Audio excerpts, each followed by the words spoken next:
जिस प्रकार दोस्तों जारुआ कटरा को किसान और जवान की भूमि कहा जाता है, बार बार किसान और जवान इसलिए बोला जा रहा है क्योंकि जारुआ कटरा एक ग्राम पंचायत है। वहां पर लगातार आपको सेना में सेवा देते हुए सैनिक मिल जाएंगे, तो कटरा के अंदर हल चलाते हुए किसान, इस तरीके से जवान और किसान की भूमि के बीच में जो ये भागवत कथा प्रवाहित होने जा रही है, जो 10 अप्रैल से शुरू होकर के लगातार 16 अप्रैल तक अनवरत चलने वाली है।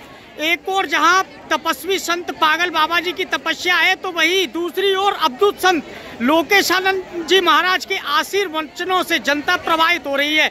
एक माना जाए तो पूरी तरह कुंभ जैसा माहौल जवान और किसान के बीच में बन चुका है। अभी हमारे बीच में परम पूज्य संत लोकेशानंद जी महाराज है, गुरुजी से जानेंगे। गुरुजी, कैसा माहौल है, क्या लग रहा है, कैसी ज्ञान गंगा बह रही है? देखिए, माहौल तो बहुत अच्छा है, भगवत चर्चा का माहौल है और सदैव ईश्वर चर्चा तो बड़े आनंदमय होती है और परम आनंद की अनुभूति हो रही है। जो कथा हम लोग श्रवण कर रहे हैं, बड़े आनंद के साथ सब श्रोता लोग बड़ा आनंद और मस्ती के साथ कथा का भगवान का श्रवण कर रहे हैं। और इससे बड़ी मस्ती हुई क्या सकती है? मानव की सबसे बड़ी मस्ती है परमात्मा का श्रवण और कीर्तन।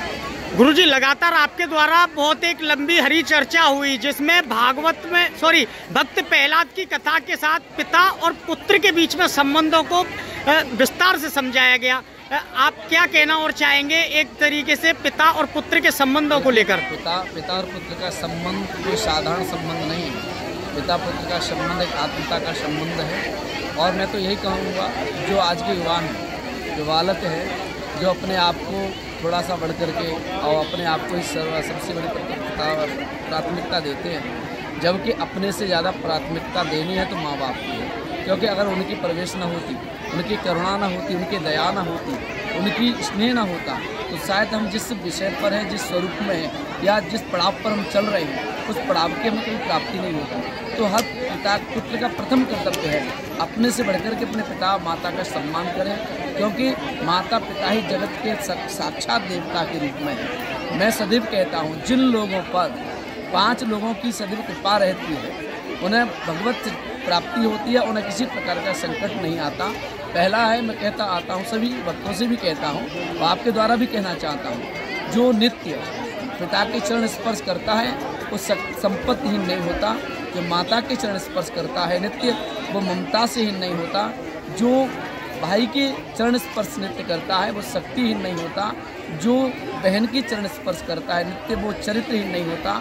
और जो गुरु के चरण स्पर्श नित्य करता है वो कभी बुद्धिहीन नहीं हो सकता। ये 5 तत्व अपने आप में विलक्षण होते हैं। जैसे देश में राजा, समाज में गुरु, परिवार में पिता, घर में स्त्री, ये साधारण नहीं है, क्योंकि ये असाधारण है। निर्माण और प्रलय इन दोनों के हाथों में होती है। तो सदैव आज की युवाओं से मेरा यही कहना है, सबसे अधिक प्राथमिकता अपने माँ बाप को दें। गुरुजी, लगातार युवा पीढ़ी को संबोधित करते हुए आपने राम के नाम पर भी एक काफ़ी लंबी चर्चा की। राम के लगातार उच्चारण से 1000 10,000 के करीब मंत्र जाप की आपने बात कही थी। युवा पीढ़ी लगातार इस मार्ग से भटक भी रही है। मैं कह रहा हूँ, रामचरितमानस जो है, रामायण जो है, वो प्रयोग है। पढ़ो, भगवान राम कहते जो मैंने किया है उससे सीखो, उस पर चलो और उसे मर्यादा में लाओ। भगवान राम ने ये प्रेरणा दी है, भाई भाई का प्रेम कैसा हो, भाई भाई का स्नेह कैसा हो। आपको ज्ञात होगा शायद, एक बार अयोध्या की गद्दी रो रही थी कि मेरा दुर्भाग्य है, क्योंकि अयोध्या की गद्दी राम, भरत, लखन और शत्रुघ्न ने एक फुटबॉल बना दी। कभी राम भरत की ओर फेंकते हैं, भरत राम की ओर फेंकते हैं, राम कभी भरत की ओर, भरत लखन की ओर, लखन शत्रुघ्न की ओर। कोई उस राज वैभव की गद्दी को, अयोध्या की गद्दी को स्वीकार नहीं कर रहा था। ये स्थिति हो गई थी, अपने को कोस रही थी। न जाने मेरा कौन सा दुर्भाग्य है। ये होता है त्याग, ये होता है प्रेम, ये होता है आत्मीयता, भाई भाई का संबंध। रामायण भाई भाई का संबंध को जीना सिखाती है, भाई भाई के प्रेम को सिखाती है।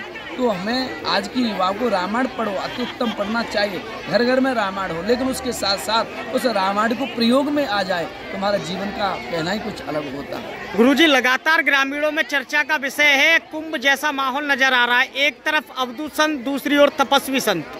देखिए, अपने अपने मार्ग हैं। कोई तपस्या से वो साधना कर रहे हैं, साधना के फलस्वरूप दर्शन हो रहा है, यहाँ वाणी के फलस्वरूप यहाँ भगवत दर्शन हो रहा है। दर्शन दोनों एक ही है। नहीं, आपके दर्शन पाकर जनता सौभाग्यशाली समझ रही है, क्या संदेश रहेगा आपका? जनता सौभाग्यशाली समझ रही है, मैं परम सौभाग्यशाली समझ रहा हूँ कि जनता भी हमसे परे नहीं है, हम भी जनता का ही स्वरूप है और जनता हमारा ही स्वरूप है। गुरुजी, आपकी ओर से कहा गया माताओं को पैर न छूने के लिए, क्या विशेष कारण रहा?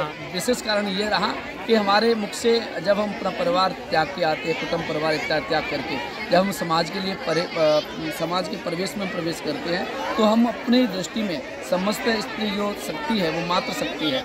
अब माता एक पुत्र के पैर कैसे छू सकती है? अब हमारा वात्सल्य है, हमारा पुत्र प्रेम है, उनका वात्सल्य हमारे हृदय के लिए होना चाहिए। उनकी दृष्टि में ये नहीं चाहिए महात्मा है, ये साधु है, ये बड़े हुए हैं, ये छोटे नहीं, ये भी हमारे पुत्र हैं। क्योंकि भगवान कृष्ण स्वयं जब बुद्ध ब्रह्म थे ना, जब ब्रज में लीला करने के लिए आए थे, तो उन्होंने सबको स्नेह दिया और स्नेह मात्र ममत्व से मिल सकता है, वात्सल्य से मिल सकता है। जब तक माता की भावनाएं स्वरूप में बटी रहेंगी तब तक उन्हें वात्सल्य प्रेम नहीं प्रकट होगा। जब हम उनके पुत्र बन जाएंगे तो उनका वात्सल्य हमारे प्रति प्रकट हो जाए। जब तक भगवान कृष्ण पुत्र नहीं बने तो पुत्र बने, तभी तो पूरा व्रज उनको अपना पुत्र मानता था, सभी गोपियाँ मानती थी, सभी ग्वाल बालाएँ मानती थी और भगवान सबके हृदय में प्रवेश कर गए और अपने आप में अपने स्वरूप को स्थापित कर गए। तो इसलिए मैंने कहा कि मन ही मन कीन प्रणामा, मात्र शक्ति है वो मन ही मन प्रणाम कर लें, इससे बड़ी कोई उत्तम बात नहीं है। मात्र शक्ति को मन ही मन प्रणाम करना चाहिए, ये कहना है अवधूत संत लोकेशानंद जी महाराज का। इस समय जारुआ कटरा का शनिदेव मंदिर एक ब्रजधाम से कम नहीं है। लगातार जहाँ पागल बाबा की ओर से लगातार तपस्या की जा रही है, तो वही अवधूत संत की ओर से बाड़ी के माध्यम से प्रचार प्रसार कर जनता को संबोधित कर एक आशीर्वचन देने का काम किया जा रहा है। आप सभी की, हमारी दुबे परिवार की ओर से अपील है कि ज़्यादा से ज़्यादा संख्या ब्रजधाम बने इस जारुआ कटरा पर पहुंचकर शनिदेव मंदिर के पास भागवत कथा पंडाल में पहुंचकर अवधूत संत और तपस्वी संत का आशीर्वाद प्रदान करें और अपने जीवन को धन्य बनाएं। आगरा से शेखर पंडित की रिपोर्ट।